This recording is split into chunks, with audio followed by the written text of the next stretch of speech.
বিষয়ে আলোচনা করার নিয়ত করেছি। সেই বিষয়ে দুই একটা কথা শুনে আমরা আজকের খুতবা শেষ করব। আল্লাহ তাআলা আমাদের সবাইকে আমলের নিয়তে শোনার তৌফিক দান করুন সকলে করে আমিন। প্রথম বিষয় হচ্ছে যে আমরা দৈনন্দিন চলাফেরায় আমাদের দৈনন্দিন কাজকর্মে অনেক ভুল কথা আমরা বলি, অনেক ভুল চিন্তা আমাদের মধ্যে আছে, অনেক ভুল বিশ্বাস আছে, এরকম অনেক আছে। এখন সব তো আর বলা সম্ভব না। তো এই স্বল্প সময়ে আমি কয়েকটা বিষয় নোট করেছি, কয়েকটা বিষয় নিয়োগ করেছি, তো অন্তত এই বিষয়গুলা আমাদের মধ্যে সঠিকটা জানা এবং যে মনের মধ্যে সংশয় যে খটকা আছে এটা দূর করা। দেখবেন যে আমাদের দৈনন্দিন চলাফেরায় দৈনন্দিন কাজকর্মে অনেক বিষয় আমরা আলোচনা করেছি, কিন্তু আজকে নিয়োগ করলাম যে এই বিষয়টা একটু আমার মসজিদের মুসল্লিদেরকে এই বিষয়টা একটু সতর্ক করা খুব দরকার। কয়েকটা ভুল আমরা আজকে আলোচনা করবো। আল্লাহ রাব্বুল আলামিন আমাদের সবাইকে আমলের নিয়ত শোনার তৌফিক দান করুন। একটু জোরে সোরে বলেন আমিন।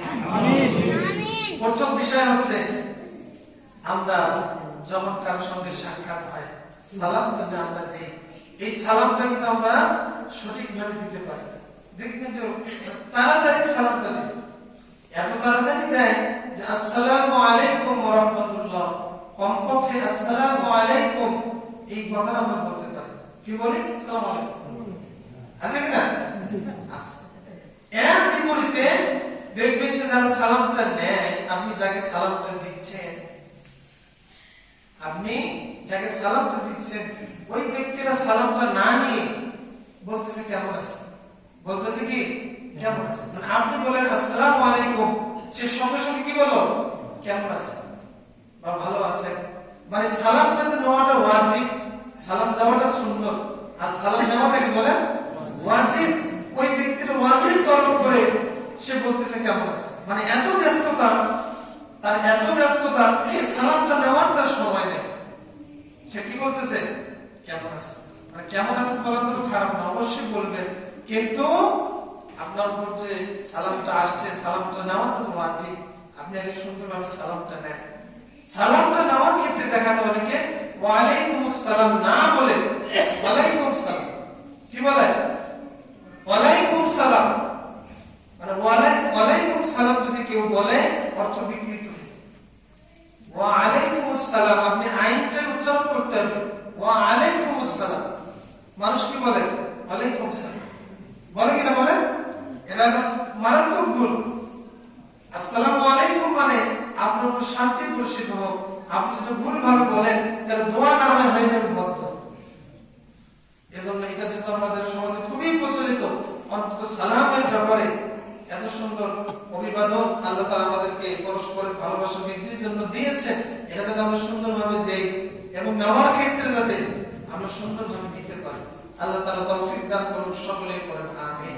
এটা একটু শুদ্ধভাবে একটু সময় লাগবে। আসসালামু আলাইকুম, আমি সালাম দিচ্ছি, আপনারা জবাব দেন আসসালামু আলাইকুম ওয়া রাহমাতুল্লাহ।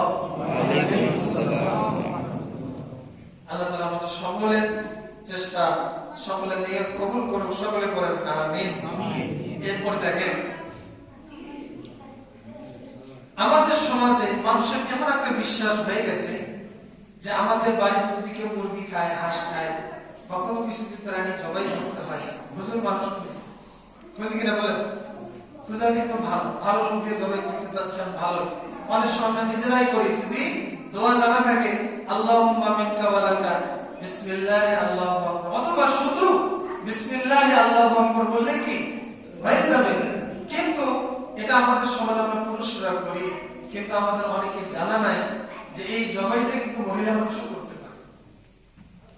জবাইটা কি মহিলা মানুষও করতে পারে, কিন্তু আমাদের সমাজে এটা প্রচলিত নাই। মহিলা মানুষ জবাই করবে এটা আমরা খুব মাইন্ড করি, অথচ কোন মহিলা মানুষের যদি বিসমিল্লাহ বলে এটা হাঁস মুরগি জবাই করে কোন সমস্যা আছে? আছে কি? এটা কি আমাদের সমাজে প্রচলিত আছে? মানে পুরুষ মানুষই লাগবে। কেন পুরুষ মানুষ লাগবে? সেও তো মুসলিম। একজন মুসলিম যদি জবাই করে কোন অসুবিধা আছে? এটা কিন্তু আমাদের একটা ভুল ধারণা। মহিলা মানুষ জবাই করতে পারবে, সে যদি পবিত্র থাকে, সে যদি দোয়া জানা থাকে, তাহলে মহিলা মানুষ জবাই করতে কোনো অসুবিধা নাই। দেখা যায় অনেক সময় 2 ঘন্টা 3 ঘন্টা অপেক্ষায় থাকে পুরুষ মানুষের অথবা হুজুরের অপেক্ষায় থাকে, মহিলা মানুষ আছে কিন্তু জবাই করতেছে না, আছে কিনা? এই সংশয় আমাদের দূর করতে হবে। আপনি আল্লাহর নামে জবাই করলে সেটা নারী হোক পুরুষ হোক যেই হোক, সেটা যদি সুন্নত মোতাবেক হয় তাহলে সেটা হালাল হবে, এটা খেতে কোনো সমস্যা নাই। এটা আমাদের সমাজ প্রচলন করে দিয়ে দেব, মহিলা মানুষ জবাই করতে পারে, কি সমস্যা? কি বলেন? কোন খটকা কোন সমস্যা সন্দেহ আছে? কোন সন্দেহ নাই। কোরআন হাদিসে আপনি আমাকে দেখান কোথায় নিষেধ আছে মহিলা মানুষ জবাই করতে পারবে না? এজন্য এরকম ভুল ধারণা থেকে আমাদের বের হয়ে আসতে হবে। আল্লাহ তাআলা তৌফিক দান করুন, সকলে করেন আমিন। এরপর দেখেন আরেকটা ভুল, আমাদের মসজিদে যিনি আযান দেন তাকে আমরা কি বলি? মুয়াজ্জিন বলি কি? সঠিক উচ্চারণ হচ্ছে মুয়াজ্জিন। মুয়াজ্জিন মানে আযান, মুয়াজ্জিন যিনি আযান দেন তাকে বলা হয় মুয়াজ্জিন। মানে ন আসবে, কি আসবে? আযানের শেষে নুন আছে, মুয়াজ্জিনের শেষে কি আছে? নুন আছে। অনেকে বলে মুয়াজ্জিন, মানে মিমের উচ্চারণ করে, ময়ের উচ্চারণ করে, কি বলে? মুয়াজ্জিন। কেউ যদি মুয়াজ্জিন বলে তাহলে কিন্তু মুয়াজ্জিন প্রকৃত অর্থটা ঠিক থাকবে। মুয়াজ্জিন মানে আহ্বানকারী, যিনি ডাকতেছেন নামাজের দিকে। আর মুয়াজ্জিন বলে অর্থ পাল্টে, কেউ বলে কি মুয়াজ্জিন, কেউ বলে মুয়াজ্জিন। এই মুয়াজ্জিন মুয়াজ্জিন একটাও ঠিক না, সঠিকটা কি? মুয়াজ্জিন।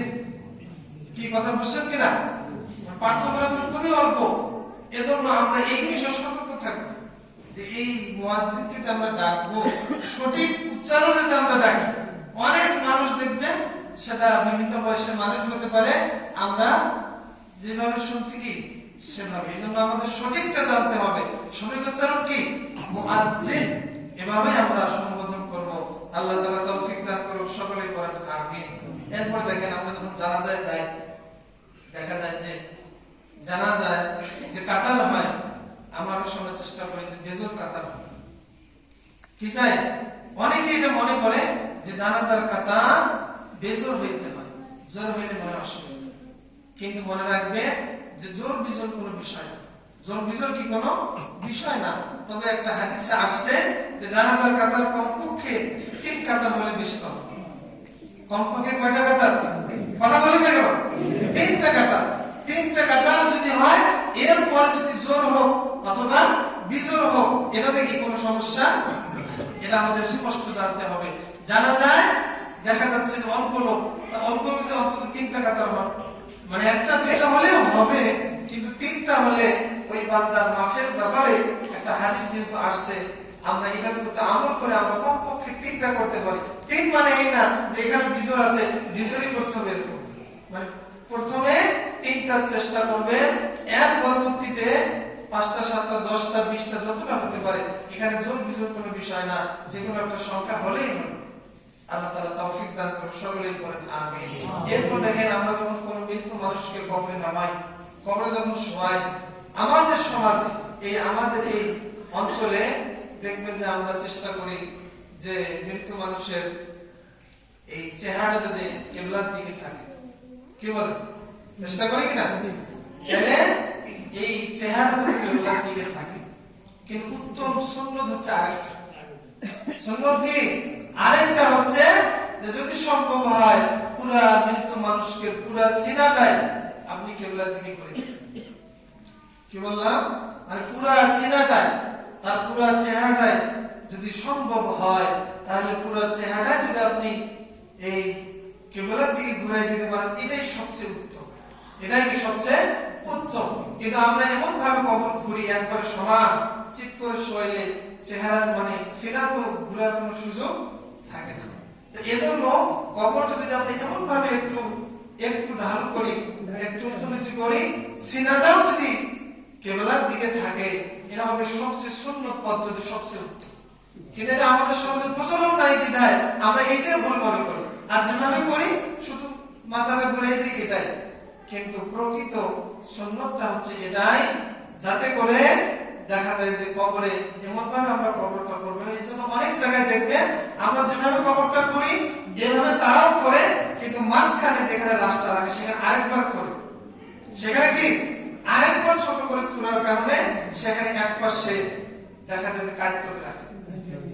হ্যাঁ, মানে মানে মুর্দাটাকে ওই পাশের এই ওয়ালের সঙ্গে বা পাশের যে ইয়াটা মাটিটা আছে সেটার সঙ্গে এভাবে কাট করে রেখে দিলে তার চেহারা এবং তার সিনাটা পুরোটাই কোন দিকে থাকবে? কেবলার দিকে। এটাই হচ্ছে সবচেয়ে উত্তম পদ্ধতি।